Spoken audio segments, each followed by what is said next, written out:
Diplomat ऐसा खत लिख सकता है, वो भी अपनी रिटायरमेंट के मौके पे कि जी मुझे आखिरी मीटिंग में किसी ने। इमरान खान साहब बताए यार, मुझे तो नहीं पता किसने खत लिखा। लेकिन अपने ही सफीर के खत घबरा गए।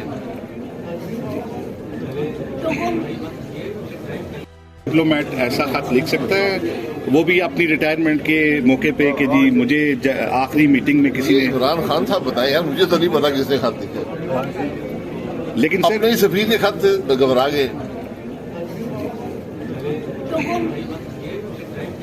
डिप्लोमेट ऐसा खत लिख सकता है, वो भी अपनी रिटायरमेंट के मौके पे कि जी मुझे आखिरी मीटिंग में किसी ने। इमरान खान साहब बताए यार, मुझे तो नहीं पता किसने खत लिखा। लेकिन अपने ही सफीर के खत घबरा गए।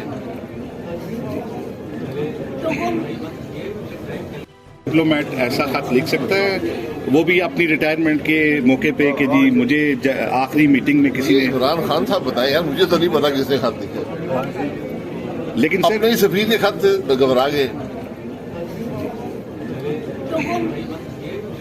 YouTube पर गुगली टीवी देखने के लिए youtube.com की सर्च बार में गुगली टीवी टाइप करें। गुगली टीवी के पेज पर सुर्ख रंग के सब्सक्रिप्शन वाले बटन पर क्लिक करना ना भूलिए। YouTube पर अपलोड होने वाली वीडियो से बाखबर रहने के लिए बेल आइकॉन पर क्लिक कीजिए। आपको हर नई आने वाली वीडियो के बारे में नोटिफिकेशन मौसूल हो जाएगा।